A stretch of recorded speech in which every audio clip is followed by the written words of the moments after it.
Hello students, good morning. Welcome to Bhaskar classes. ನಾನು ನಿಮ್ಮ Bhaskar, assistant professor of commerce, GFGC Magadi. ಇವತ್ತಿನ ದಿವಸ ನಾನು ನಿಮ್ಮ ಮುಂದೆ ಬಂದಿರುವಂಥದ್ದು ಹೊಸ ಚಾಪ್ಟರ್ನ ಮುಖಾಂತರವಾಗಿ ನಿಮ್ಮ ಮುಂದೆ ಬಂದಿರುವಂತಹದ್ದು ಚಾಪ್ಟರ್ ಹೆಸರು ಅಸೆಸ್ಮೆಂಟ್ ಆಫ್ ಫರ್ಮ್ಸ್.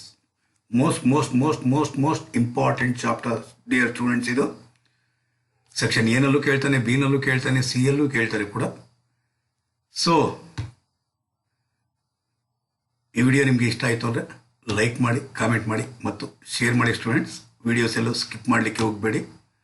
ಈ ಒಂದು ಚಾಪ್ಟರ್ನ ನಾನು 14 ಯೂನಿಟ್ ಆಗಿ ಸೆಷನ್ಸ್ ಆಗಿ ನಿಮ್ಮ ಮುಂದೆ ತರ್ತಾ ಇದ್ದೀನಿ ಸ್ಟೂಡೆಂಟ್ಸ್. ಬನ್ನಿ ಸ್ಟೂಡೆಂಟ್ಸ್, ಈಗ ಹೋಗೋಣ.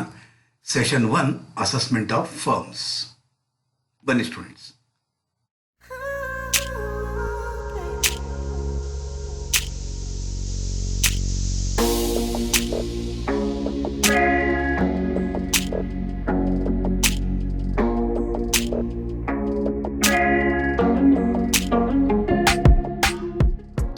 ಆಲ್ರೆಡಿ ನೀವು PUCನಲ್ಲಿ partnership act 1932, that is Indian partnership act 1932 ನಾನು ಓದಿದ್ದೀರ. ಪಾರ್ಟ್ನರ್ಸ್ ಅಂದ್ರೇನು, ಫರ್ಮ್ ಅಂದ್ರೇನು, ಪಾರ್ಟ್ನರ್ಶಿಪ್ ಫರ್ಮ್ ಅಂದ್ರೇನು ಅನ್ನೋದ್ರ ಬಗ್ಗೆ ಮೀನಿಂಗ್ ಎಲ್ಲ ತಿಳ್ಕೊಂಡಿರ್ತೀರ ಅಂತ ಭಾವಿಸಿದ್ದೀನಿ. ಮತ್ತೆ ರೀಕ್ಯಾಪ್ ಮಾಡಲಿಕ್ಕೋಸ್ಕರ ಪ್ರಯತ್ನ ಪಡ್ತೀನಿ ಸ್ಟೂಡೆಂಟ್ಸ್. ಇವತ್ತು ನಾವು ಡಿಸ್ಕಸ್ ಮಾಡೋದು ಭಾಳಷ್ಟು ವಿಚಾರ ಇದೆ. ಸೊ ಕೆಲವು ವಿಚಾರಗಳು ನಿಮ್ಗೆ ಗೊತ್ತಿರುವಂಥ ವಿಚಾರಗಳನ್ನ ಸ್ವಲ್ಪ ಫಾಸ್ಟಾಗಿ ಹೇಳ್ಕೊಂಡು ಹೋಗ್ಬಿಡ್ತೀನಿ ಸ್ಟಾರ್ಟಿಂಗಲ್ಲಿ. ನಿಮಗೆ ಗೊತ್ತಾಗಬೇಕಾಗಿರೋ ವಿಚಾರಗಳನ್ನ ನಿಧಾನವಾಗಿ ತಾಳ್ಮೆಯಿಂದ ಹೇಳ್ಕೊಡೋಕೆ ಪ್ರಯತ್ನ ಪಡ್ತೀನಿ ಸ್ಟೂಡೆಂಟ್ಸ್. ಓಕೆ, ಆಗಲಿ ಹ್ಯೂಮನ್ ಬೀಯಿಂಗ್ಸ್ ಏನು ಮಾಡಿದ್ರು ಅಂತಂದರೆ, ತಾವು ಒಬ್ಬರೇ ಬಿಸ್ನೆಸ್ನ ಸ್ಟಾರ್ಟ್ ಮಾಡ್ತಾರೆ. ಸೋಲ್ ಪ್ರೊಪ್ರೈಟರ್ಶಿಪ್ನ ಮುಖಾಂತರವಾಗಿ ಬಿಸ್ನೆಸ್ನ ಸ್ಟಾರ್ಟ್ ಮಾಡ್ತಾರೆ. ಅಲ್ಲಿ ಕೆಲವು ನ್ಯೂನತೆಗಳಿರುತ್ತೆ. ಸೊ ತನ್ನ ಫ್ಯಾಮಿಲಿನ ಒಳಗೆ ಕರ್ಕೊತಾರೆ. ಸೋಲ್ ಬಿಸ್ನೆಸ್ ಮನ್ಸ್ ಏನು ಮಾಡ್ತಾರೆ, ತನ್ನ ಫ್ಯಾಮಿಲಿನ ಒಳಗೆ ಕರ್ಕೊತಾರೆ. ಅದು ನಾವೇನಂತ ಕರಿತೀರ, HUF. ತನ್ನ ಫ್ಯಾಮಿಲಿ ಜೊತೆಗೆ ಸೇರಿಕೊಂಡು ಬಿಸ್ನೆಸ್ ಮಾಡ್ತಾರೆ. ಅಲ್ಲಿ ಟೆಕ್ನಿಕಲಿ ಸ್ವಲ್ಪ ಪ್ರಾಬ್ಲಮ್ ಇದ್ದಿದ್ದಕ್ಕೋಸ್ಕರ ತನ್ನ ಫ್ರೆಂಡ್ಸ್ಗಳನ್ನೂ ಕೂಡ ಸೋಲ್ ಪ್ರೊಪ್ರೈಟರ್ ಏನು ಮಾಡ್ತಾನೆ, ತನ್ನ ಫ್ರೆಂಡ್ಸ್ಗಳ ಜೊತೆ ಒಂದು ಜಾಯಿಂಟ್ ವೆಂಚರ್ ಮುಖಾಂತರವಾಗಿ ಎಂಟರ್ ಆಗ್ತಾರೆ. ಅದನ್ನೇ ನಾವೇನಂತ ಕರಿತೀರ, ಫರ್ಮ್ ಅಂತ ಹೇಳ್ತೀವಿ. ಈ ಫರ್ಮ್ನಲ್ಲಿ ಹಲವಾರು ನ್ಯೂನತೆಗಳು ಇರೋದ್ರಿಂದ, ಅಂದರೆ ಉದಾಹರಣೆಗೆ ಅನ್ಲಿಮಿಟೆಡ್ ಲಯಬಿಲಿಟಿ ಇರೋದ್ರಿಂದ ಮುಂದಕ್ಕೊಂದು ಸ್ಟಾರ್ಟ್ ಆಗುತ್ತೆ ಕಂಪನಿ. ಈ ಕಂಪನಿಯಲ್ಲಿ ಹಲವಾರು ಫಾರ್ಮಾಲಿಟೀಸ್ನ ಫೇಸ್ ಮಾಡೋದಕ್ಕೆ ಕಷ್ಟ ಆಗಿರೋದ್ರಿಂದ ಹೊಸ ಕಾನ್ಸೆಪ್ಟ್ ಸ್ಟಾರ್ಟ್ ಆಯಿತು. ಅದೇನೇ LLP, limited liability partnership. So LLP ಅನ್ನೋದು ಸ್ಟಾರ್ಟ್ ಆಯಿತು. ಸೊ ಅದನ್ನೇ ಈಗ ನಾವೆಲ್ಲ ಇನ್ಕಮ್ ಟ್ಯಾಕ್ಸಲ್ಲಿ ಸ್ಟಡಿ ಮಾಡ್ತಿರೋದು. ಅದೇನೇ sole proprietor, HUF, firm, company. ಅಂದರೆ assessment of individual, assessment of HUF, assessment of firm, assessment of company. Assessment of firm ಅಂದರೆ ಇನ್ಕ್ಲೂಡಿಂಗ್ LLP. ಸೊ ಇವತ್ತಿನ ದಿವಸ ನಾವು 14 ಸೆಷನ್ಸ್ ಆಗಿ ಡಿಸ್ಕಸ್ ಮಾಡುವಂತಹದ್ದು ಇದೇನೆ ಅಸೆಸ್ಮೆಂಟ್ ಆಫ್ ಫರ್ಮ್ಸ್ ಬಗ್ಗೆ ಸ್ಟೂಡೆಂಟ್ಸ್. ಹಾಗಾದರೆ ಅಸೆಸ್ಮೆಂಟ್ ಆಫ್ ಫರ್ಮ್ಸ್ ಏನಂತ ಹೇಳುತ್ತೆ, ಫರ್ಮ್ ಅಂದ್ರೆ ಪಾರ್ಟ್ನರ್ಶಿಪ್ ಫರ್ಮ್ ಅಂದ್ರೇನು, ಪಾರ್ಟ್ನರ್ ಅಂದ್ರೇನು ಅನ್ನೋದ್ರ ಬಗ್ಗೆ ಒಂದು ಸ್ವಲ್ಪ ಡಿಸ್ಕಸ್ ಮಾಡ್ಕೊಂಡು ಮುಂದಕ್ಕೆ ಹೋಗೋಣ ಸ್ಟೂಡೆಂಟ್ಸ್. ಸೊ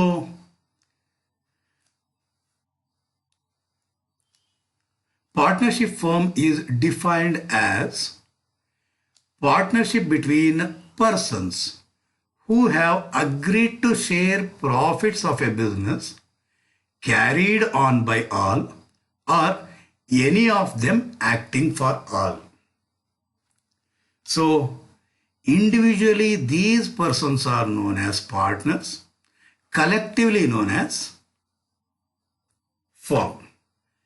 ಇದೇನೇ ಇನ್ನೊಂದು ರೀತಿಯಲ್ಲಿ ಹೇಳಬೇಕು ಅಂತಂದರೆ, partnership is defined as an agreement between the persons who have agreed to share profits of a business carried on by all or any of them acting for all. ಉದಾಹರಣೆಗೆ A B C ಮೂವರು partners ಇದ್ದಾರೆ ಅಂತ ಅಂದ್ಕೊಳ್ಳಿ. ಈ ಮೂವರು ಪಾರ್ಟ್ನರ್ಸ್ನ individual ನಾವು ನೋಡಿದ್ರೆ, ವ್ಯಕ್ತಿಗತವಾಗಿ ನೋಡಿದಾಗ, ಒಬ್ಬೊಬ್ಬರನ್ನೇ ನೀವು ನೋಡಿದಾಗ ಇವ್ರನ್ನ ಕರಿತೀರ ನೀವು ಪಾರ್ಟ್ನರ್ಸ್ ಅಂತ ಹೇಳ್ತೀರ ಸ್ಟೂಡೆಂಟ್ಸ್. ಈ ಮೂವರನ್ನು ಒಟ್ಟಿಗೆ ನೋಡಿದಾಗ, ಕಲೆಕ್ಟಿವ್ ಆಗಿ ನೋಡಿದಾಗ ಅದನ್ನ ಕರಿತೀವಿ ನಾವು ಫರ್ಮ್ ಅಂತ ಹೇಳ್ತೀವಿ students. These firms are governed by Indian Partnership Act 1932. These firms are governed by Indian Partnership Act 1932. So, partnership firm ಅನ್ನೋದು ಒಂದು ಲೀಗಲ್ ಪರ್ಸನ್ ಅಂತ ಯೋಚನೆ ಮಾಡಿದಾಗ, no, not a legal person. But from the point of view of income tax, it is treated as a taxable person. ಅದು firm ಏನು earn ಮಾಡುತ್ತೋ ಅದ್ರ ಮೇಲೆ ಟ್ಯಾಕ್ಸ್ ಕಟ್ಟಬೇಕಾಗಿರುತ್ತೆ. ಹಾಗಾದರೆ ಟ್ಯಾಕ್ಸಬಲ್ ಪರ್ಸನ್ ಅಂತ ಟ್ರೀಟ್ ಮಾಡ್ತೀವಿ. ಅಂದರೆ ಪಾರ್ಟ್ನರ್ಶಿಪ್ ಫರ್ಮ್ ಅನ್ನೋದು ಶೇರ್ ಹೋಲ್ಡರ್ ಆಗಕ್ಕಾಗುತ್ತೆಯೇ? ನೋ. ಪಾರ್ಟ್ನರ್ಶಿಪ್ ಫರ್ಮ್ ಅನ್ನೋದು ಇನ್ನೊಂದು ಪಾರ್ಟ್ನರ್ಶಿಪ್ ಫರ್ಮ್ ಅಲ್ಲಿ ಪಾರ್ಟ್ನರ್ ಆಗುತ್ತೆಯೇ? No, never. ಏಕೆ? ಇಂಡಿವಿಜುವಲ್ ಕೆಪಾಸಿಟಿನಲ್ಲಿ ಆಗಕ್ಕಾಗಲ್ಲ, ರೆಪ್ರೆಸೆಂಟೇಟಿವ್ ಕೆಪಾಸಿಟಿನಲ್ಲಿ ಶೇರ್ ಹೋಲ್ಡರ್ ಆಗ್ಬೋದು, ಫರ್ಮ್ ಅಂತ ಆಗ್ಬೋದು. ಆದರೆ ಇಂಡಿವಿಜುವಲ್ ಕೆಪಾಸಿಟಿನಲ್ಲಿ, ಸೊ ಪಾರ್ಟ್ನರ್ಶಿಪ್ ಫರ್ಮ್ ಅನ್ನೋದು ಶೇರ್ ಹೋಲ್ಡರ್ಗೂ ಆಗಕ್ಕಾಗಲ್ಲ, ಪಾರ್ಟ್ನರು ಆಗೋದಿಲ್ಲ. ಅಂದರೆ ಅದೇ ಇನ್ನೊಂದು ಎಕ್ಸಾಂಪಲ್ ಹೇಳಬೇಕು ಅಂದರೆ, ಒಂದು ಪಾರ್ಟ್ನರ್ಶಿಪ್ ಫರ್ಮ್ ಎಲೆಕ್ಷನ್ಗೆ ನಿಂತ್ಕೊಳ್ಳಿಕ್ಕಾಗುತ್ತೆಯೇ? No, never. ಹಾಗಾದರೆ ಅದಕ್ಕೋಸ್ಕರನೇ ಹೇಳೋದು ಪಾರ್ಟ್ನರ್ಶಿಪ್ ಫರ್ಮ್ ಅನ್ನೋದು ಲೀಗಲ್ ಪರ್ಸನ್ ಅಲ್ಲ, ಆದರೆ ಅದೇನು ಇನ್ಕಮ್ ಟ್ಯಾಕ್ಸ್ ವ್ಯೂ ಪ್ರಕಾರವಾಗಿ ಅದೇನದು ಟ್ಯಾಕ್ಸಬಲ್ ಪರ್ಸನ್ ಆಗಿರುತ್ತೆ. Partnership firm is taxable as a separate entity. Partnership ಫರ್ಮ್ನ ನಾವು ಟ್ಯಾಕ್ಸಬಲ್ ಮಾಡ್ತೀವಿ. ಯಾವ ರೀತಿ? ಸಪರೇಟ್ ಎಂಟಿಟಿಯಾಗಿ ಟ್ಯಾಕ್ಸಬಲ್ ಆಗಿರುತ್ತೆ. ಅಂದ್ರೆ ಅರ್ಥ ಏನು? ಒಂದು ಪಾರ್ಟ್ನರ್ಶಿಪ್ ಫರ್ಮ್ ಅಂತ ಏನಿದೆ ಮತ್ತು ಪಾರ್ಟ್ನರ್ ಅಂತ ಏನಿದೆ, ಇವೆರಡು ಕೂಡ ಎರಡು ಸಪರೇಟ್ ಎಂಟಿಟೀಸ್. ಪಾರ್ಟ್ನರ್ಶಿಪ್ ಫರ್ಮು ಕೂಡ ಟ್ಯಾಕ್ಸ್ ಕಟ್ಟಬೇಕಾಗಿರುತ್ತೆ, ಪಾರ್ಟ್ನರು ಕೂಡ ಟ್ಯಾಕ್ಸ್ ಕಟ್ಟಬೇಕಾಗಿರುತ್ತೆ. ಎಕ್ಸಾಂಪಲ್ ಹೇಳಬೇಕು ಅಂದರೆ, ಪಾರ್ಟ್ನರ್ಶಿಪ್ ಫರ್ಮ್ ಒಂದು 100 lakhs ಅಷ್ಟು ಪ್ರಾಫಿಟ್ಸ್ ಅರ್ನ್ ಮಾಡಿದೆ. ಇದ್ರ ಮೇಲೆ ಟ್ಯಾಕ್ಸ್ನ ಪೇಮೆಂಟ್ ಮಾಡಬೇಕು 30%, flat rate 30%. So 30 lakhs tax payment ಮಾಡುತ್ತೆ. ಹಾಗಾದ್ರೆ ಇನ್ನೆಷ್ಟು ಉಳಿಯುತ್ತೆ? 70 lakhs ಉಳಿಯುತ್ತೆ. ಇದರಲ್ಲಿ ಎ ಮತ್ತು ಬಿ ಇಬ್ಬರು ಇದ್ದಾರೆ. ಇವಾಗ ನಾನು ಹೇಳ್ತಾ ಇರೋಂಥ ಪಾಯಿಂಟ್ನ ಒಂದ್ಸರಿ ಅಬ್ಸರ್ವ್ ಮಾಡಿ ಸ್ಟೂಡೆಂಟ್ಸ್. ಈ 70 ಲಕ್ಷ ರೂಪಾಯಿ ಅಷ್ಟು ಇದೆ ಅಲ್ವಾ, ಇದನ್ನ ಇವರಿಬ್ರು ಹಂಚ್ಕೊಂತಾರೆ, ಎ ಮತ್ತು ಬಿ ಹಂಚ್ಕೊಂತಾರೆ. ಪಾರ್ಟ್ನರ್ಶಿಪ್ ಫರ್ಮ್ 100 lakhs ಮೇಲೆ 30 lakhs ಟ್ಯಾಕ್ಸ್ ಪೇಮೆಂಟ್ ಮಾಡಿದೆ. ಹಾಗಾದರೆ ಪಾರ್ಟ್ನರ್ಶಿಪ್ ಫರ್ಮ್ನಲ್ಲಿ ಬರುವಂತಹ ಇನ್ಕಮ್ನ ಮೇಲೆ ಯಾರು ಟ್ಯಾಕ್ಸ್ ಕಟ್ಟಬೇಕು? ಪಾರ್ಟ್ನರ್ಶಿಪ್ ಫರ್ಮ್ ಅನ್ನೋದೇ ಟ್ಯಾಕ್ಸ್ ಕಟ್ಟಬೇಕಾಗಿರುತ್ತೆ. This is separate entity. ಈಗ ಇಲ್ಲಿ ಬಂದಿರುವಂತಹ ಪ್ರಾಫಿಟ್ಸ್ ಇದೆ ಅಲ್ವಾ, ಎ ಮತ್ತು ಬಿ, ಇವನೊಂದು 35 ಲಕ್ಷ ಹಂಚ್ಕೊಂತಾನೆ ಅನ್ಕೊಳ್ಳಿ, ಇವನೊಂದು 35 ಲಕ್ಷ ಹಂಚ್ಕೊಂತಾನೆ ಅನ್ಕೊಳ್ಳಿ. ಹಾಗಾದರೆ ನಾನು ನಿಮ್ಗೆ ಕೇಳ್ತಾ ಇರೋದೇನು ಅಂದರೆ, ಈ 35 ಲಕ್ಷ ಇನ್ಕಮ್ ಏನು ಹೇಗೆ ಬಂದಿದೆ, ಬಿಗೇನು 35 ಲಕ್ಷ ಬಂದಿದೆ, ಇದ್ರ ಮೇಲೆ ಟ್ಯಾಕ್ಸ್ ಕಟ್ಟಬೇಕಾಗಿದೆಯಾ? ಇದು ಪ್ರಶ್ನೆ. ಆಗ ನಾನು ಹೇಳ್ತಾ ಇದ್ದೀನಿ ನೋ, ನೆವರ್. ಕಾರಣ ಏನಕ್ಕೆ ಅಂದರೆ, ಈ 35 ಲಕ್ಷದ ಮೇಲೆ ಆಲ್ರೆಡಿ ನಾವು ಟ್ಯಾಕ್ಸ್ನ ಪೇಮೆಂಟ್ ಪಾರ್ಟ್ನರ್ಶಿಪ್ ಫರ್ಮ್ ಪೇಮೆಂಟ್ ಮಾಡಿಬಿಟ್ಟಿದೆ. ಹಾಗಾದರೆ ಈ 35 ಲಕ್ಷ ಏನಂತ ಕರಿತೀವಿ ಅಂದರೆ share of profits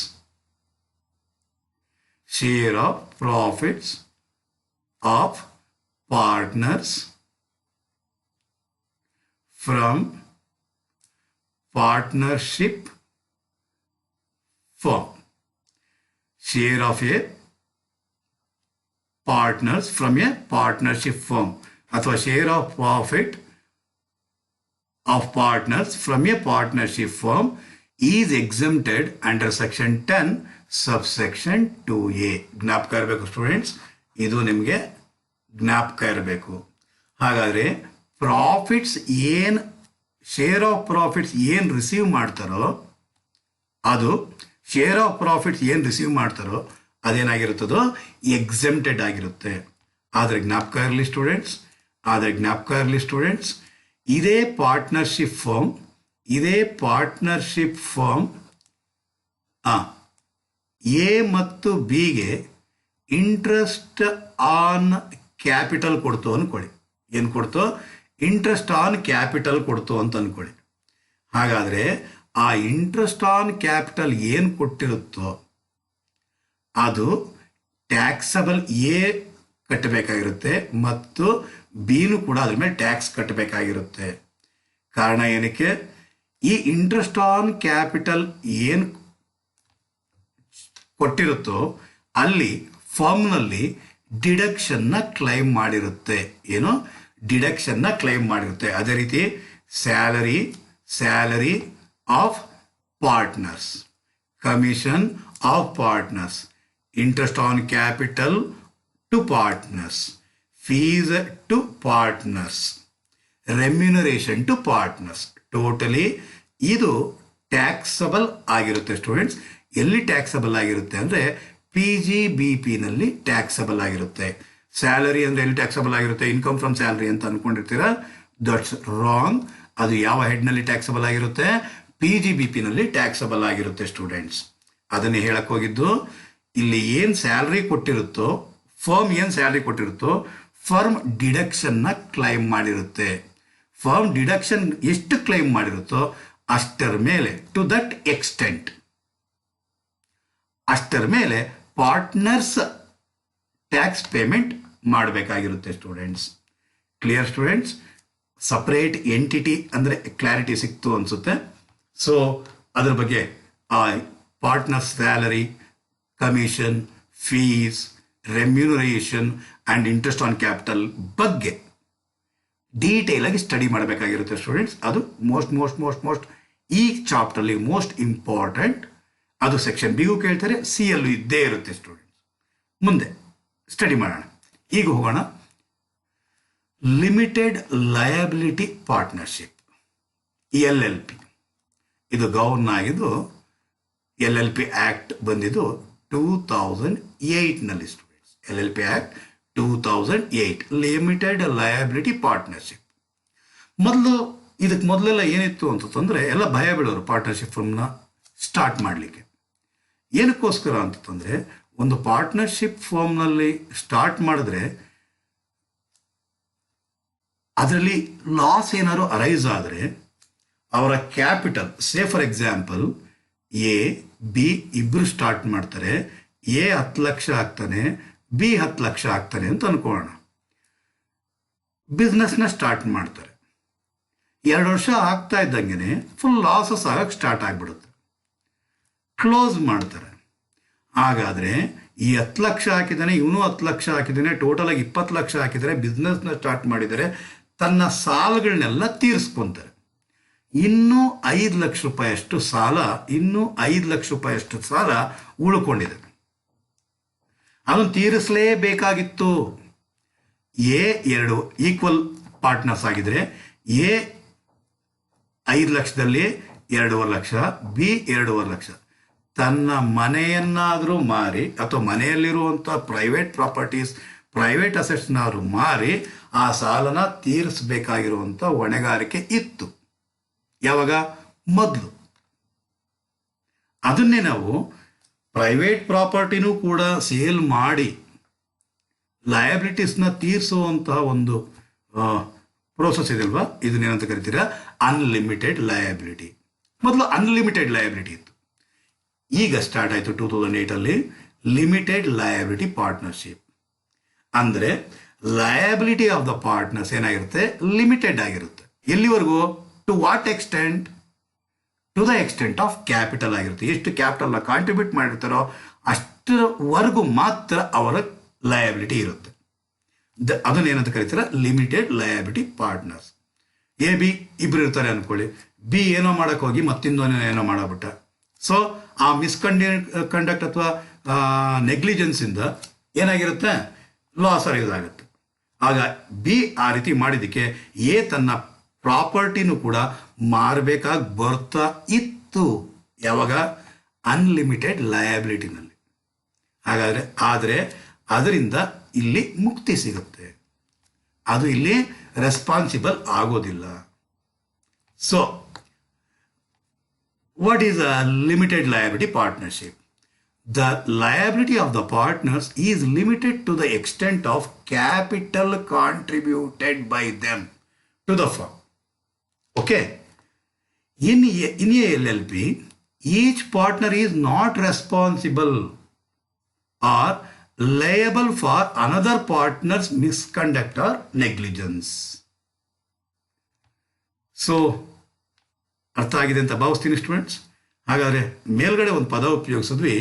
partnership firm is defined as an agreement. ಏನಂತ ಉಪಯೋಗಿಸಿದ್ವಿ ಸ್ಟೂಡೆಂಟ್ಸ್? ಅಗ್ರಿಮೆಂಟ್ ಅಂತ ಉಪಯೋಗಿಸಿದ್ವಿ. ಹಾಗಾದರೆ ಆ ಅಗ್ರಿಮೆಂಟ್ ಏನಂತ ಕರಿತೀರಾ? Partnership agreement. ಅದನ್ನೇ ಪಾರ್ಟ್ನರ್ಶಿಪ್ ಡೀಡ್ ಅಂತ ಹೇಳ್ತೀರಾ students. Partnership deed or agreement refers to a document where all necessary terms and conditions are written. ಏನು ಹೀಗಂದ್ರೆ, ಒಂದು ಬಿಸ್ನೆಸ್ನ ಸ್ಟಾರ್ಟ್ ಮಾಡಬೇಕು, ಒಂದು ಪಾರ್ಟ್ನರ್ಶಿಪ್ ಫರ್ಮ್ನ ಸ್ಟಾರ್ಟ್ ಮಾಡಬೇಕು ಅಂದರೆ, ಸೇ for example A B C ಮೂವರು ಪಾರ್ಟ್ನರ್ ಒಂದು ಫರ್ಮ್ನ ಸ್ಟಾರ್ಟ್ ಮಾಡಬೇಕು ಅಂತ ಎಂಟರ್ ಆಗ್ತಾರೆ ಅಂದರೆ ಅಲ್ಲಿ ಕೆಲವು terms and conditions, rules and ರೆಗ್ಯುಲೇಷನ್ಸ್ನ ಹಾಕಬೇಕಾಗಿರುತ್ತೆ, ವಿಧಿಸ್ಬೇಕಾಗಿರುತ್ತೆ. ಅದನ್ನೆಲ್ಲನೂ ಕೂಡ ಲಿಖಿತ ರೂಪದಲ್ಲಿರಬೇಕು, ಓರಲ್ ನಡೆಯೋದಿಲ್ಲ. ಎಲ್ಲ ಏನಾಗಿರಬೇಕು? ರಿಟರ್ನ್ ಫಾರ್ಮ್ನಲ್ಲಿ ಇರಬೇಕಾಗಿರುತ್ತೆ ಸ್ಟೂಡೆಂಟ್ಸ್. ಸೊ ಆ ರೂಲ್ಸ್ ಆ್ಯಂಡ್ ರೆಗ್ಯುಲೇಷನ್ಸ್ ಅಂದರೆ ನೇಮ್ ಆಫ್ ದ ಫರ್ಮ್ ಏನಂತ ಇಡಬೇಕಾಗಿರುತ್ತೆ, ಅಡ್ರೆಸ್ ಆಫ್ ದ ಫರ್ಮ್, ಎಲ್ಲಿ ನಾವು ಬಿಸ್ನೆಸ್ನ ಸ್ಟಾರ್ಟ್ ಮಾಡಬೇಕಾಗಿರುತ್ತೆ, ಮತ್ತು most important profit sharing ratio ಎಷ್ಟು, ಯಾರ್ಯಾರು ಎಷ್ಟೆಷ್ಟು ಕ್ಯಾಪಿಟಲ್ ತೊಗೊಂಬಂದು ಹಾಕಬೇಕು, ಯಾವ ಪಾರ್ಟ್ನರ್ ಡ್ರಾಯಿಂಗ್ಸ್ ಮಾಡ್ಬೋದು, ಎಲ್ಲಿವರೆಗೂ ಡ್ರಾಯಿಂಗ್ಸ್ ಮಾಡ್ಬೋದು, ಯಾವ ಪಾರ್ಟ್ನರ್ಸ್ಗೆ ಇಂಟ್ರೆಸ್ಟ್ ಆನ್ ಕ್ಯಾಪಿಟಲ್ ಕೊಡಬೇಕಾಗಿರುತ್ತೆ, ಯಾರು ಸ್ಲೀಪಿಂಗ್ ಪಾರ್ಟ್ನರ್ಸ್, ಯಾರು ಆಕ್ಟಿವ್ ಪಾರ್ಟ್ನರ್ ಅನ್ನೋದನ್ನೆಲ್ಲನೂ ಕೂಡ ಒಂದು ಅಗ್ರಿಮೆಂಟ್ ಮಾಡ್ಕೊತಾರೆ. ಅದನ್ನೇನಂತ ಕರೀತಾರೆ ನೀವು? ಪಾರ್ಟ್ನರ್ಶಿಪ್ ಡೀಡ್ ಅಂತ ಇರುತ್ತೆ students. Clear students? Then types of partners. ಇದರ ಬಗ್ಗೆ ಜಾಸ್ತಿ ನಾನು ಕಾನ್ಸಂಟ್ರೇಟ್ ಮಾಡೋಕ್ಕೆ ಹೋಗೋದಿಲ್ಲ. ಒಂದು ಸ್ಕ್ರೀನ್ಶಾಟ್ ತೊಗೊಂಬಿಡಿ ಸ್ಟೂಡೆಂಟ್ಸ್. ಒಂದು ಸ್ಕ್ರೀನ್ಶಾಟ್ ತಗೊಳ್ಳಿ ಪ್ಲೀಸ್. ಸೊ 1 2 3 4 5 ಇದೆಲ್ಲ PUCಯಲ್ಲಿ ಓದಿರ್ತೀರ. ನೀವು ನಿಮ್ಮ ಹತ್ರ ಡಿಸ್ಕಸ್ ಮಾಡೋದು ಬೇರೆನೇ ಇದೆ. ಇದು ಆಲ್ರೆಡಿ ಟೈಮ್ ಕನ್ಸ್ಯೂಮ್ ಜಾಸ್ತಿ ನಾನು ಮಾಡಿದ್ದೀನಿ ಅಂತ ಅನಿಸುತ್ತೆ. ಸೊ ಇದರ ಮೀನಿಂಗ್ಸ್ ಎಲ್ಲನೂ ಕೂಡ ಇನ್ನೊಂದ್ಸಲ ನೀವು ರಿವೈಸ್ ಮಾಡ್ಕೊಳ್ಳಿ. ಅಕಸ್ಮಾತ್ ಯಾವುದಾದ್ರು ಮೀನಿಂಗ್ ನಿಮ್ಗೆ ಗೊತ್ತಾಗಲಿಲ್ಲ ಅಂದರೆ ಕಾಮೆಂಟ್ ಬಾಕ್ಸಲ್ಲಿ ಹಾಕಿ, ಮತ್ತೆ ಅದರ ಬಗ್ಗೆ ನಾನು ನಿಮಗೆ ಡೀಟೇಲಾಗಿ ಡಿಸ್ಕಸ್ ನಿಮ್ಮ ಜೊತೆ ಮಾಡ್ತೀನಿ. ಸೊ ಇಲ್ಲಿ ಮೋಸ್ಟ್ ಇಂಪಾರ್ಟೆಂಟ್ ನಿಮ್ಗೆ ಗೊತ್ತಾಗಿರಲೇಬೇಕಾಗಿರುವಂತಹದ್ದು ಒಂದು ಆಕ್ಟಿವ್ ಪಾರ್ಟ್ನರ್. ಏನು ಆಕ್ಟಿವ್ ಪಾರ್ಟ್ನರ್ ಅಂದರೆ, the active partners are those partners who have actively take part in the management and administrative activities.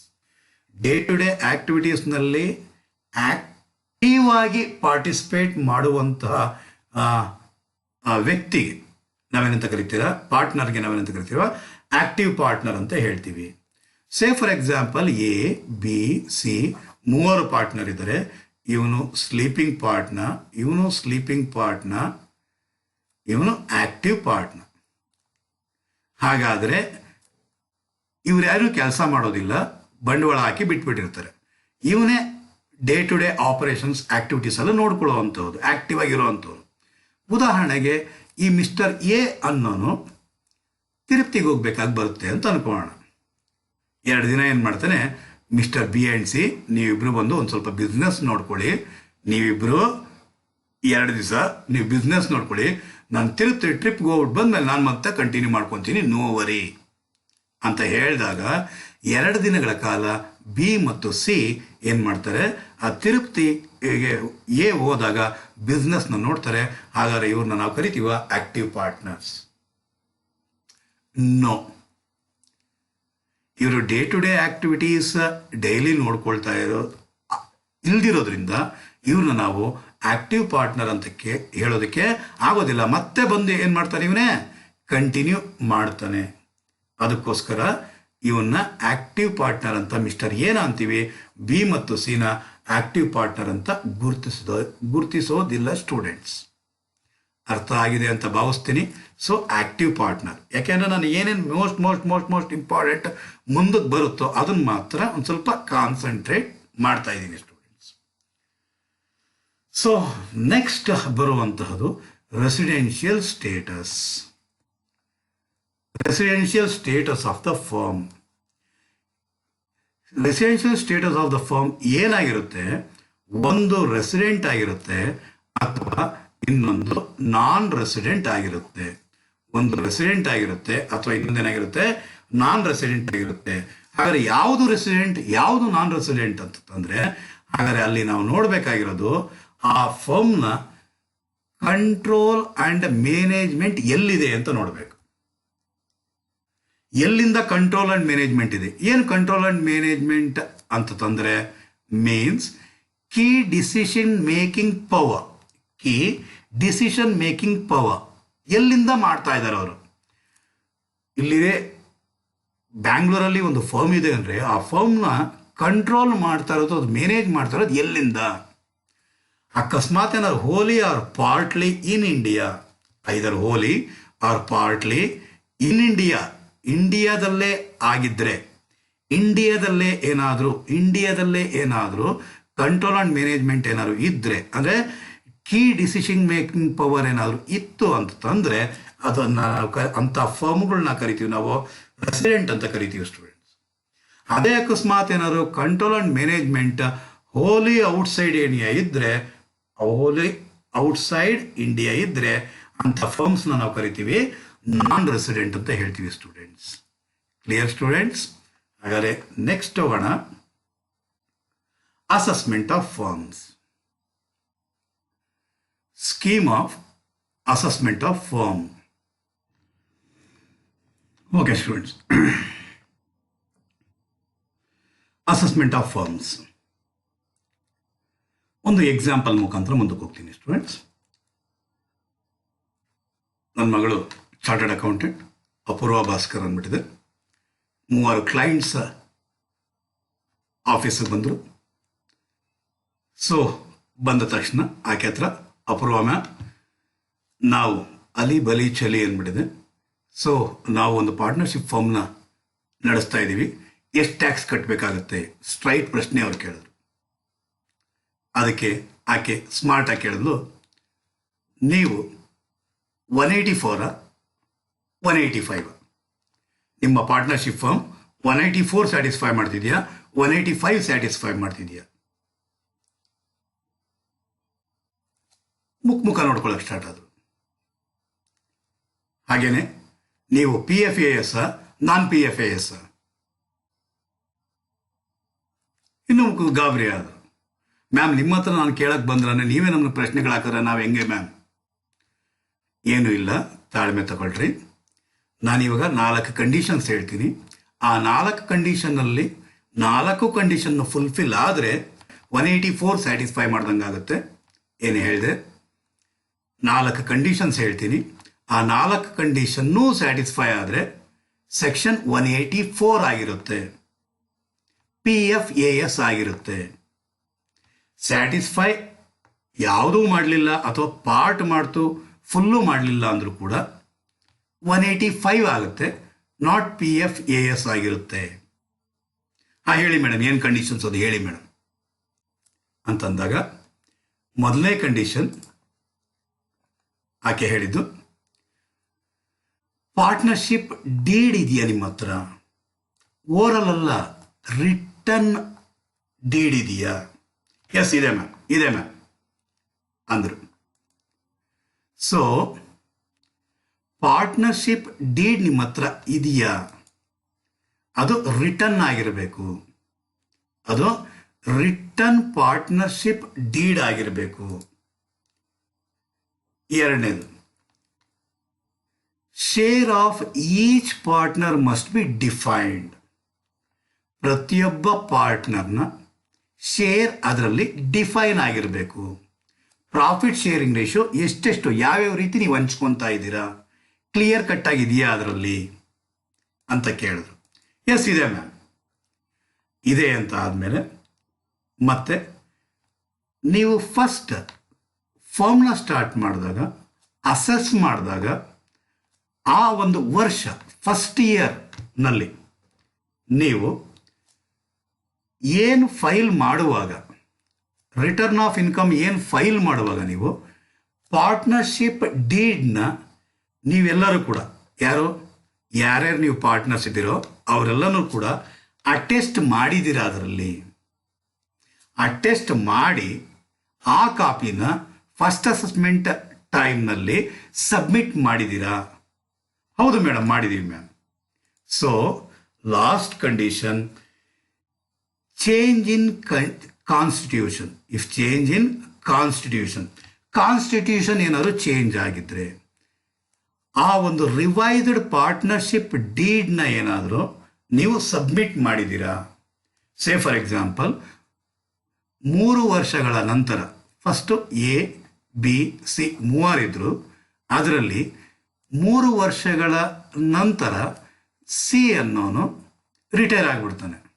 ಹಾಗಾದರೆ ಎ ಮತ್ತು ಬಿ ಇಬ್ಬರನ್ನೇ ಬಿಸ್ನೆಸ್ನ ಕಂಟಿನ್ಯೂ ಮಾಡಿದ್ರು ಅಂತಂದರೆ ಸಿ ಅನ್ನೋನು ಹೋದಾಗ ಹೊಸ ರಿವೈಸ್ಡ್ ಪಾರ್ಟ್ನರ್ಶಿಪ್ ಡೀಡ್ನ ಆ ವರ್ಷ ನೀವು ಸಬ್ಮಿಟ್ ಮಾಡಬೇಕಾಗಿರುತ್ತೆ. ಮಾಡಿದ್ದೀರಾ? ಅಥವಾ ಎ ಬಿ ಮತ್ತು ಸಿ ಇದ್ದರು, ಸಿಯ ಡೆತ್ ಆಗಿ ನೀವಿಬ್ಬರು ಎ ಬಿ ಅನ್ನೋರೇ ಕಂಟಿನ್ಯೂ ಮಾಡ್ತಾ ಇದ್ದೀರಲ್ವ, ಆಗ ರಿವೈಸ್ ಮಾಡಿದ್ದೀರಾ? ರಿವೈಸ್ಡ್ ಪಾರ್ಟ್ನರ್ಶಿಪ್ ಡೀಡ್ನ ಆ ವರ್ಷ ನೀವು ಸಬ್ಮಿಟ್ ಮಾಡಿದ್ದೀರಾ ರಿಟರ್ನ್ ಆಫ್ ಇನ್ಕಮ್ ಟೈಮ್ನಲ್ಲಿ? ಅಥವಾ ಎ ಬಿ ಮತ್ತು ಸಿ ಮೂವರು ಇದ್ರಿ, ಈಗಿವಾಗ ಡಿ ಅನ್ನೋನೊಬ್ಬ ಹೊಸದಾಗಿ ಬಂದಿದ್ದಾನೆ.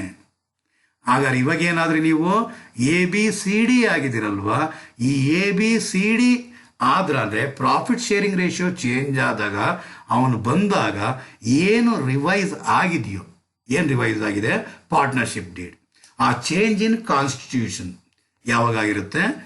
ಒಂದು ಚೇಂಜ್ ಇನ್ ಕಾನ್ಸ್ಟಿಟ್ಯೂಷನ್ ಯಾವಾಗಾಗಿರುತ್ತೆ ಸ್ಟೂಡೆಂಟ್ಸ್?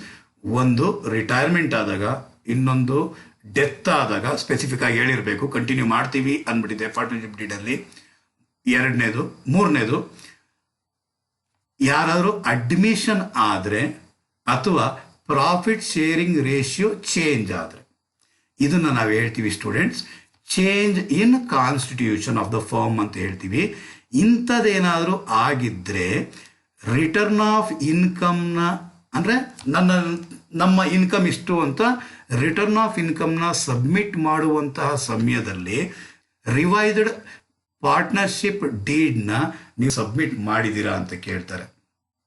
ಆಗ ಅವ್ರು ಹೇಳ್ತಾರೆ, yes ma'am, partnership deed return ಇದೆ, ಪಾರ್ಟ್ನರ್ಶಿಪ್ ಡೀಡ್ ಜೊತೆಗೆ ಆ ಡೀಡ್ನಲ್ಲಿ ಪ್ರಾಫಿಟ್ ಶೇರಿಂಗ್ ರೇಷಿಯೋನು ಕೂಡ ಪರ್ಫೆಕ್ಟಾಗಿ ಹಾಕಿದ್ದೀವಿ.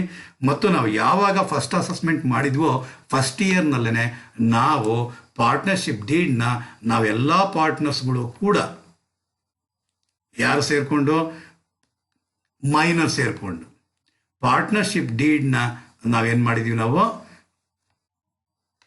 ಸಬ್ಮಿಟ್ ಮಾಡಿದ್ದೀವಿ first return of ಇನ್ಕಮ್ನಲ್ಲಿ.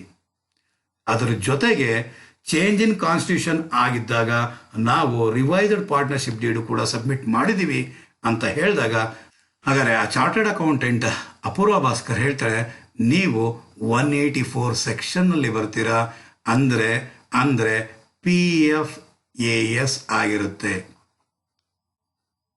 Okay sir, ಆಗ್ಲಿಂದನೂ PFAS non PFAS ಅಂತ ಹೇಳ್ತಾ ಇದ್ದೀರಾ, ಏನು ಸರ್ PFAS ಅದು? ಹಾಗಾದರೆ ಬನ್ನಿ ಸ್ಟೂಡೆಂಟ್ಸ್, ಅಸೆಸ್ಮೆಂಟ್ ಆಫ್ ಫರ್ಮ್ಸ್.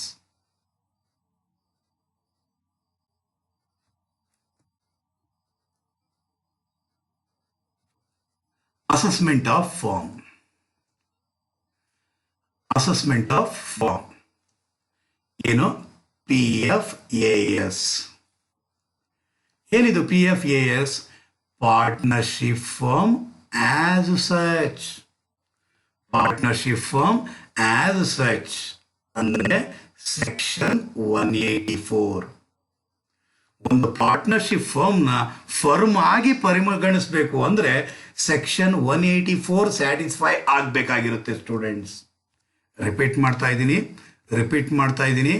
ಒಂದು ಪಾರ್ಟ್ನರ್ಶಿಪ್ ಫರ್ಮ್ನ ಪಾರ್ಟ್ನರ್ಶಿಪ್ ಆಗಿ ಅಸೆಸ್ ಆಗಬೇಕು ಅಂತಂದ್ರೆ section 184 satisfy ಮಾಡಬೇಕಾಗಿರುತ್ತೆ students.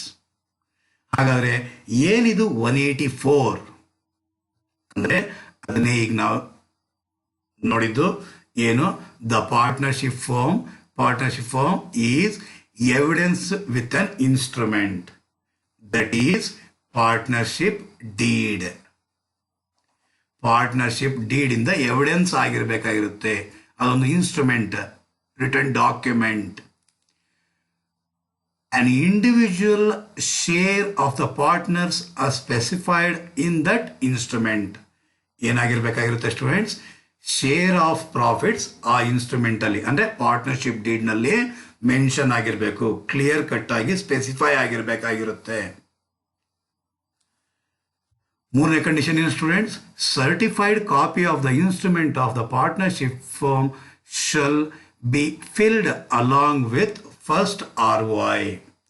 First ROI submit ಮಾಡುವಾಗ ಎಲ್ಲರೂ ಸೈನ್ ಮಾಡಿರುವಂತಹದ್ದು, ಅಟೆಸ್ಟ್ ಮಾಡಿರುವಂತಹ ಸರ್ಟಿಫೈಡ್ ಕಾಪಿ ಆಫ್ ಇನ್ಸ್ಟ್ರೂಮೆಂಟ್ನ ಏನು ಮಾಡಿರಬೇಕಾಗಿರುತ್ತೆ ಸ್ಟೂಡೆಂಟ್ಸ್? ಸಬ್ಮಿಟ್ ಮಾಡಬೇಕಾಗಿರುತ್ತೆ. ನಾಲ್ಕನೇದೇನು? In case of change in constitution, ಆ ಒಂದು ಪರ್ಟಿಕ್ಯುಲರ್ ಇಯರ್ನಲ್ಲಿ ಏನು ಮಾಡಬೇಕಾಗಿರುತ್ತೆ? ರಿವೈಸ್ಡ್ ಪಾರ್ಟ್ನರ್ಶಿಪ್ ಡೀಡ್ನ ಅಟೆಸ್ಟ್ ಮಾಡಿ, ಪ್ರತಿಯೊಬ್ಬ ಪಾರ್ಟ್ನರು ಕೂಡ ಅಟೆಸ್ಟ್ ಮಾಡಿ ಅದನ್ನ ಸಬ್ಮಿಟ್ ಮಾಡಬೇಕಾಗಿರುತ್ತೆ. ಅಟೆಸ್ಟ್ ಮಾಡಬೇಕಾಗಿರೋದು ಯಾರು ಅಟೆಸ್ಟ್ ಮಾಡಬೇಕಾಗಿರೋದು? ಚೇಂಜ್ ಇನ್ ಕಾನ್ಸ್ಟಿಟ್ಯೂಷನ್ ಅಂತಂದ್ರೆ ಅಂಡರ್ ಸೆಕ್ಷನ್ 187 ಪ್ರಕಾರವಾಗಿ ಚೇಂಜ್ ಇನ್ ಕಾನ್ಸ್ಟಿಟ್ಯೂಷನ್ ಅಂತ ತಂದಾಗ ಯಾರೇ ಒಬ್ಬ ಇನ್ಕಮಿಂಗ್ ಪಾರ್ಟ್ನರ್ ಬಂದಿರ್ತಾನೋ ಆ ಇನ್ಕಮಿಂಗ್ ಪಾರ್ಟ್ನರ್ ಇನ್ಕ್ಲೂಡ್ ಆಗಿನೂ ಕೂಡ ಏನ್ ಮಾಡಿರ್ಬೇಕು? ಅಟೆಸ್ಟ್ ಮಾಡಿರ್ಬೇಕಾಗಿರುತ್ತೆ ಸ್ಟೂಡೆಂಟ್ಸ್. ಹಾಗಾದ್ರೆ ಒಂದು ಪಾರ್ಟ್ನರ್ಶಿಪ್ ಫರ್ಮ್ನ PFAS ಆಗು ಕೂಡ ಅಸೆಸ್ ಆಗಿರುತ್ತೆ, ನಾಟ್ PFAS ಕೂಡ ಅಸೆಸ್ ಆಗಿರುತ್ತೆ. ಹಾಗಾದ್ರೆ PFAS ಅಂದ್ರೆ ಏನು? Partnership firm as such. Not PFAS ಅನ್ನರ್ಥ ಏನು? Not partnership firm assessed as such. ಅಂದ್ರೆ ಅರ್ಥ ನೀವು ಮಾಡ್ಕೊಬೇಕಾಗಿರೋದೇನೋ, ಒಂದು ಪಾರ್ಟ್ನರ್ಶಿಪ್ ಫರ್ಮ್ ಅಂತಾನೆ ಅಸೆಸ್ ಮಾಡಬೇಕಾ ಅಥವಾ ಬೇರೆ ರೀತಿ ಅಸೆಸ್ ಮಾಡಬೇಕಾ? ಹಾಗಾದ್ರೆ ಇನ್ನೊಂದು ಎಕ್ಸಾಂಪಲ್ ಕೊಡ್ತೀನಿ ನಿಮ್ಗೆ ಅರ್ಥ ಆಗ್ಲಿ ಅನ್ನೋ ಒಂದು ಉದ್ದೇಶಕ್ಕೆ. ಒಬ್ಬ ಚಾರ್ಟರ್ಡ್ ಅಕೌಂಟೆಂಟ್ ಹತ್ರ, ಅಪೂರ್ವ ಭಾಸ್ಕರ್ ಹತ್ರ ಇನ್ನೊಬ್ರು ಬಂದ್ರು, ರೋನು, ಸೋನು, ಇಬ್ರು ಪಾರ್ಟ್ನರ್ಸ್ ಬಂದ್ರು. ಈ ರೋನು ಮತ್ತು ಸೋನು ಅನ್ನೋರು ಇಬ್ರು ಪಾರ್ಟ್ನರ್ಸ್ ಬಂದು ಗೈಡೆನ್ಸ್ ತಗೊಂತಾ ಇದ್ದಾರೆ. ಏನ್ ಗೈಡೆನ್ಸ್ ತಗೊಂತಾ ಇದ್ದಾರೆ? ನಮ್ಮ ಪಾರ್ಟ್ನರ್ಶಿಪ್ ಫರ್ಮ್ ಯಾವ ರೀತಿ ಅಸೆಸ್ ಆಗ್ತಿದೆ. ಆಗ ಅಪೂರ್ವ ಭಾಸ್ಕರ್ ಕೇಳಿದ ಪ್ರಶ್ನೆ, ನಿಮ್ದು ಪಾರ್ಟ್ನರ್ಶಿಪ್ ಫರ್ಮ್ ಏನಾ? ನಿಮ್ದು ಪಾರ್ಟ್ನರ್ಶಿಪ್ ಫರ್ಮ್ ಅಂತ ಕನ್ಫರ್ಮ್ ಆದ್ರೆ ಪಾರ್ಟ್ನರ್ಶಿಪ್ ಫರ್ಮ್ ರೀತಿಯಲ್ಲಿ ನಾವು ಅಸೆಸ್ ಮಾಡ್ತೀವಿ. ಪಾರ್ಟ್ನರ್ಶಿಪ್ ಫರ್ಮ್ ಅದು ಆಗಿಲ್ಲ ಅಂತಂದ್ರೆ ಅದು ಬೇರೆ ರೀತಿಯಲ್ಲಿ ಅಸೆಸ್ ಮಾಡ್ತೀವಿ. ಹಾಗಾದ್ರೆ ಪಾರ್ಟ್ನರ್ಶಿಪ್ ಫರ್ಮ್ ಅದು ಅಂತ ಅನ್ನೋದಕ್ಕೆ 184 ಸೆಕ್ಷನ್ ಸ್ಯಾಟಿಸ್ಫೈ ಮಾಡಬೇಕು. ಆಗ ಮಾತ್ರನೇ ನೀವು ಮಾಡ್ತಾ ಇರುವಂತಹ ಬಿಸ್ನೆಸ್ನ ಪಾರ್ಟ್ನರ್ಶಿಪ್ ಫರ್ಮ್ ಅಂತ ಹೇಳ್ತೀವಿ. ಇಲ್ಲ ಅಂದ್ರೆ ಪಾರ್ಟ್ನರ್ಶಿಪ್ ಫರ್ಮ್ ಅಂತ ಟ್ರೀಟ್ ಮಾಡ್ಲಿಕ್ಕೆ ಆಗೋದಿಲ್ಲ. ಅಂದ್ರೆ ಪಾರ್ಟ್ನರ್ಶಿಪ್ ಫರ್ಮ್ ಆಸ್ ಸಚ್ ಅಂದ್ರೆ ಪಾರ್ಟ್ನರ್ಶಿಪ್ ಫರ್ಮ್ ತರ ನಾವು ಅಸೆಸ್ ಮಾಡ್ತೀವಿ. Clear students? ಹಾಗಾದ್ರೆ ಪಾರ್ಟ್ನರ್ಶಿಪ್ ಫರ್ಮ್ ಆಸ್ ಸಚ್ ಆಗಿರಬೇಕು, ಪಾರ್ಟ್ನರ್ಶಿಪ್ ಫರ್ಮ್ ತರ ನಾವು ಅಸೆಸ್ ಮಾಡಬೇಕು ಅಂದ್ರೆ ಸೆಕ್ಷನ್ 184 ಸ್ಯಾಟಿಸ್ಫೈ ಮಾಡಬೇಕಾಗಿರುತ್ತೆ. ಹಾಗಾದ್ರೆ ಸೆಕ್ಷನ್ 184 ಸ್ಯಾಟಿಸ್ಫೈ ಮಾಡಬೇಕು ಅಂದ್ರೆ 4 ಕಂಡೀಷನ್ಸ್ ಇರುತ್ತೆ ಸ್ಟೂಡೆಂಟ್ಸ್. ಒಂದೇನು? Partnership firm is evidence with by an instrument or partnership deed. ಎರಡನೇದೇನು individual share of partners or individual share of partners are specified in that instrument, ಅಂದರೆ profit sharing ratio mention ಆಗಿರಬೇಕು. ಮೂರನೇದೇನು certified copy of the instrument of the partnership shall be filed along with ROI, that is first ROI. ನಾಲ್ಕನೇದೇನು in case of change in institution revised partnership deed must be submitted.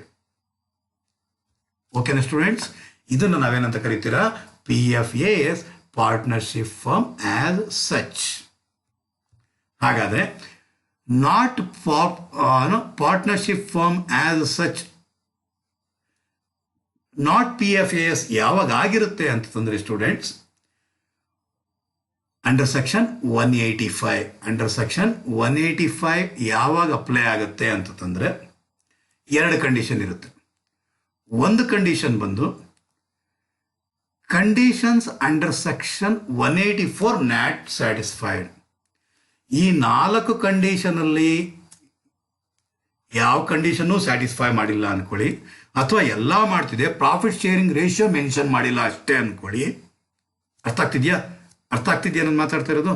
So ಅಂಥ ಸಂದರ್ಭದಲ್ಲಿ conditions not satisfied either fully or partly under section 184 ಸೆಕ್ಷನ್ನಲ್ಲಿ part ಹಾಕ್ಕೊಳ್ಳಿ, full ಹಾಕ್ಕೊಳ್ಳಿ, satisfy ಮಾಡಲಿಲ್ಲ ಅಂದರೆ ಎರಡನೇ ಕಂಡೀಷನ್ನು if satisfy under section 144. If satisfy under section 144 ಏನು ಸ್ಯಾಟಿಸ್ಫೈ ಅಂಡರ್ ಸೆಕ್ಷನ್ 144 ಏನಿದು 144 ಅಂತಂದರೆ ಬೆಸ್ಟ್ ಜಡ್ಜ್ಮೆಂಟ್ ಅಸೆಸ್ಮೆಂಟ್ ಆಗಿರುತ್ತೆ students. Best judgment assessment person defaulted in section 144 ಆಗಿದ್ರೆ ಅಂದ್ರೆ ಅರ್ಥ ಏನು ಸರ್? 144 ಸೆಕ್ಷನ್ ಸ್ಯಾಟಿಸ್ಫೈ ಮಾಡಿದ್ದಾನೆ ಅಂದ್ರೆ ಅರ್ಥ ಏನು ಸರ್ ಅಂತಂದರೆ ಇನ್ಕಮ್ ಟ್ಯಾಕ್ಸ್ ರಿಟರ್ನ್ನೇ ಫೈಲ್ ಮಾಡಿಲ್ಲ ಅಂದ್ಕೊಳ್ಳಿ. ಇನ್ಕಮ್ ಟ್ಯಾಕ್ಸ್ ರಿಟರ್ನ್ನ ಫೈಲ್ ಮಾಡಿದ್ರು ಅದು ಸರಿಯಾಗಿ ಮಾಡಿಲ್ಲ ಅಂತ ನೋಟಿಸ್ ಏನಾದ್ರು ಬಂದಿದ್ರೆ ಆ ನೋಟಿಸ್ಗೆ ರೆಸ್ಪಾಂಡ್ ಮಾಡಲೇ ಇಲ್ಲ ಅಂತ ಅಂದ್ಕೊಳ್ಳಿ. ಎಷ್ಟೇ ನೋಟಿಸ್ಗೂ ಕೂಡ ಅವನು ಮತ್ತೆ ರಿಪ್ಲೈನೇ ಮಾಡಲಿಲ್ಲ ಅಂತಂದರೆ ಆಗ ಅವನ್ನ ಅಂತ ಒಬ್ಬ ಪರ್ಸನ್ ನಾವೇನಂತ ಕರಿತೀರಾ 144 ನಲ್ಲಿ ಡಿಫಾಲ್ಟ್ ಆಗಿದ್ದಾನೆ ಅಂತಂದರೆ ಬೆಸ್ಟ್ ಜಡ್ಜ್ಮೆಂಟ್ ಅಸೆಸ್ಮೆಂಟ್ಗೆ ಒಳಪಡ್ತಾ ಇದ್ದಾನೆ. ಸೊ ಅಂತಹ ಪರ್ಸನ್ಸ್ನ ಸೆಕ್ಷನ್ 185ನಲ್ಲಿ ಸ್ಯಾಟಿಸ್ಫೈ ಮಾಡ್ತಾ ಇದ್ದಾರೆ ಅಂತ ತಂದ್ಬಿಟ್ಟಿದೆ. ಅಂತಹ ವ್ಯಕ್ತಿಗಳು ಅಥವಾ ಸೆಕ್ಷನ್ 184 ಸ್ಯಾಟಿಸ್ಫೈ ಮಾಡಲಿಲ್ಲ ಅಂದರೆ ಆಗ ನಾವು ನಾಟ್ PFAS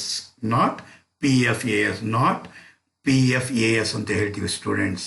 ನಾಟ್ PFAS ಅಂತ ಹೇಳ್ತೀವಿ ಸ್ಟೂಡೆಂಟ್ಸ್. Clear students? ಅರ್ಥ ಆಗಿದೆ ಅಂತ ಭಾವಿಸ್ತೀನಿ. ಹಾಗಾದರೆ ಮುಂದಕ್ಕೆ ಹೋಗೋಣ. ಏನು ಬೆನಿಫಿಟ್ ಅವ್ರಿಗೆ ಸಿಗುತ್ತೆ, ಏನು ಡಿಫ್ರೆನ್ಸು, PFAS ಆದರೆ ಏನು, ನಾಟ್ PFAS ಆದರೆ ಏನು, ಸೆಕ್ಷನ್ 184 ಸ್ಯಾಟಿಸ್ಫೈ ಮಾಡಿದ್ರೆ ಏನಾಗುತ್ತೆ, ಸೆಕ್ಷನ್ 184 ಸ್ಯಾಟಿಸ್ಫೈ ಮಾಡಲಿಲ್ಲ ಅಂದರೆ 185 ಆಗಿದ್ರೆ ಏನಾಗಿರುತ್ತೆ, PFASಗೂ ನಾಟ್ PFASಗೂ ಏನಿದೆ ಡಿಫ್ರೆನ್ಸ್ ಅಂತಂದಾಗ if the firm is assessed as PFAS, if the firm is assessed as PFAS, ಆಗ payment of interest, salary, commission, fees, remuneration paid by the firm, paid by the partnership firm to the partners. ಯಾವ ಕೇಸ್ನಲ್ಲಿ students? PFAS ಆಗಿದ್ರೆ in the hands of the firm. In the hands of the firm ಏನಾಗಿರುತ್ತೆ ಅಂದರೆ deduction will be allowed under section 40B ಪ್ರಕಾರವಾಗಿ ಏನಾಗಿರುತ್ತೆ, deduction ಸಿಗುತ್ತೆ. ಅದೇ PFAS ಆಗಿದ್ದರೆ ಯಾರ ಕೈನಲ್ಲಿ ಫರ್ಮ್ನ ಕೈನಲ್ಲಾಗಿದ್ದರೆ ಡಿಡಕ್ಷನ್ ಸಿಗುತ್ತೆ, ಡಿಡಕ್ಷನ್ ಸಿಗುತ್ತೆ. ಅದೇ ಅಕಸ್ಮಾತ್ ಏನಾದ್ರು ಪಾರ್ಟ್ನರ್ನ ಕೈನಲ್ಲಾಗಿದ್ದರೆ taxable under section 28 under the head PGBP. So ಇಲ್ಲಿ ಮತ್ತೆ ನಾನು ನಿಮ್ಗೆ ಹೇಳಕ್ ಬಯಸುವಂತಹದ್ದು, ಸರಿಗೆ ಅರ್ಥ ಆಗಿಲ್ಲ ಅಂದರೆ ಮತ್ತೆ ಇನ್ನೊಂದ್ಸಲ ಕೇಳಿಸ್ಕೊಳ್ಳಿ. PFAS ಆಗಿದ್ರೆ ಫರ್ಮ್ ಏನು ಮಾಡುತ್ತೆ ಅಂದರೆ, ಫರ್ಮ್ ಏನು AB ಫರ್ಮ್ ಅನ್ಕೊಳ್ಳಿ, AB ಫರ್ಮ್ ಅನ್ಕೊಳ್ಳಿ, A ಮತ್ತು Bಗೆ ಸ್ಯಾಲ್ರಿ ಕೊಡ್ಬೋದು, ಕಮಿಷನ್ ಕೊಡ್ಬೋದು, ಇಂಟ್ರೆಸ್ಟ್ ಕೊಡ್ಬೋದು, ಫೀಸ್ ಕೊಡ್ಬೋದು, ಅಥವಾ ರೆಮ್ಯುನರೇಷನ್ ಕೊಡ್ಬೋದು. ಇದ್ರ ಬಗ್ಗೆ ಮಾತಾಡ್ತಾ ಇರೋದು ನಾನು. ಇದು PFAS ಫರ್ಮ್ ಕೈನಲ್ಲಾಗಿದ್ರೆ ಡಿಡಕ್ಷನ್ ಸಿಗುತ್ತೆ. ಏನು ಸಿಗುತ್ತೆ? ಡಿಡಕ್ಷನ್ ಸಿಗುತ್ತೆ. ಡಿಡಕ್ಷನ್ ಸಿಗುತ್ತೆ ಅಂದ್ರೆ ಅರ್ಥ ಏನು?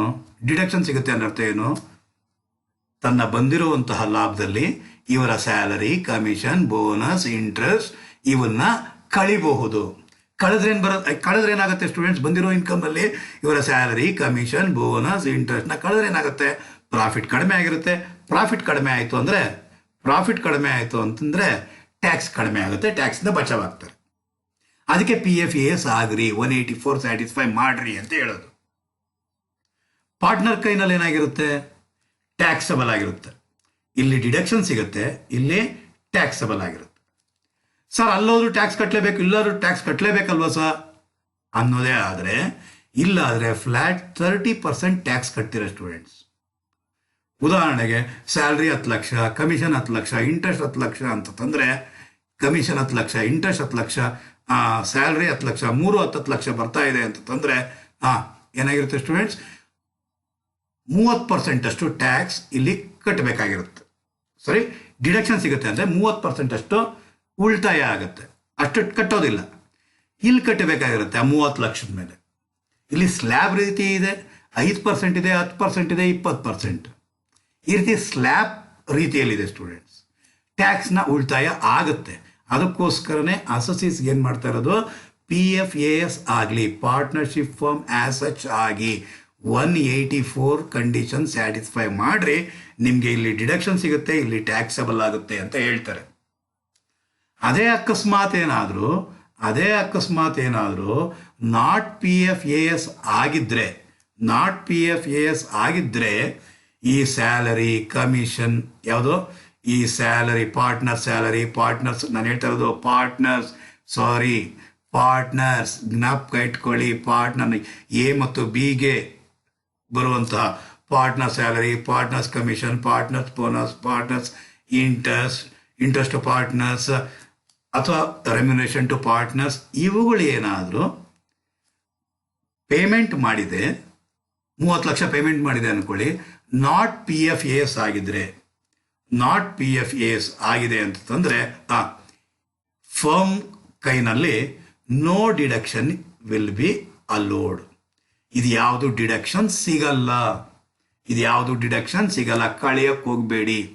ಪ್ರಾಬ್ಲಮಲ್ಲಿ ಅಕಸ್ಮಾತ್ ಒಂದು ಲೈನ್ ಏನಾದ್ರು ಕೊಟ್ಟಿದ್ರೆ, ಸೆಕ್ಷನ್ 184 ಈಸ್ ನಾಟ್ ಸ್ಯಾಟಿಸ್ಫೈಡ್ ಅಂತ ಏನಾದ್ರು ಕೊಟ್ಟಿದ್ರೆ, ಅಂತಹ ಸಂದರ್ಭದಲ್ಲಿ ನೀವು ಟ್ರೀಟ್ ಮಾಡಕ್ಕೆ ಹೋಗಬಾರ್ದು. P&L ಅಕೌಂಟ್ ಡೆಬಿಟ್ ಸೈಡಲ್ಲಿ ಡಿಡಕ್ಷನ್ ಸಿಗಲ್ಲ ಅಂತ ಹೇಳ್ತಾ ಇದೆ. No deduction is allowed. ಆದರೆ ಫರ್ಮ್ನಲ್ಲಿ ಡಿಡಕ್ಷನ್ನೂ ಸಿಗಲಿಲ್ಲ ಅಂದರೆ ಫರ್ಮ್ ಟ್ಯಾಕ್ಸ್ ಅದ್ರ ಮೇಲೆ ಪೇಮೆಂಟ್ ಮಾಡಲೇಬೇಕು. ಎಷ್ಟು % ಟ್ಯಾಕ್ಸ್ನ ಪ್ರಕಾರವಾಗಿ? 30% ಟ್ಯಾಕ್ಸ್ನ ಪ್ರಕಾರವಾಗಿ. ಇಲ್ಲಿ ಅಲೋಡ್ ಆಗಿಲ್ಲ ಅಂದರೆ ಇಲ್ಲಿ ಟ್ಯಾಕ್ಸಬಲ್ಲೇ ಆಗೋದಿಲ್ಲ. ಪಾರ್ಟ್ನರ್ ಟ್ಯಾಕ್ಸ್ ಕಟ್ಟುವಂಥ ಅಗತ್ಯ ಇಲ್ಲ. ಕಾರಣ PFAS ಆಗಿದ್ರೆ ಇಲ್ಲಿ ಸ್ಲ್ಯಾಬ್ ರೇಟ್ ಅಪ್ಲಿಕಬಲ್ ಆಗೋದು, ಇಲ್ಲಿ ಸ್ಲ್ಯಾಬ್ ರೇಟ್ ಅಪ್ಲಿಕಬಲ್ ಆಗೋದಿಲ್ಲ. ಸ್ಟೂಡೆಂಟ್ಸ್, ಡಿಫ್ರೆನ್ಸ್ ಏನು ಅಂತ ಗೊತ್ತಾಗೋಯ್ತು.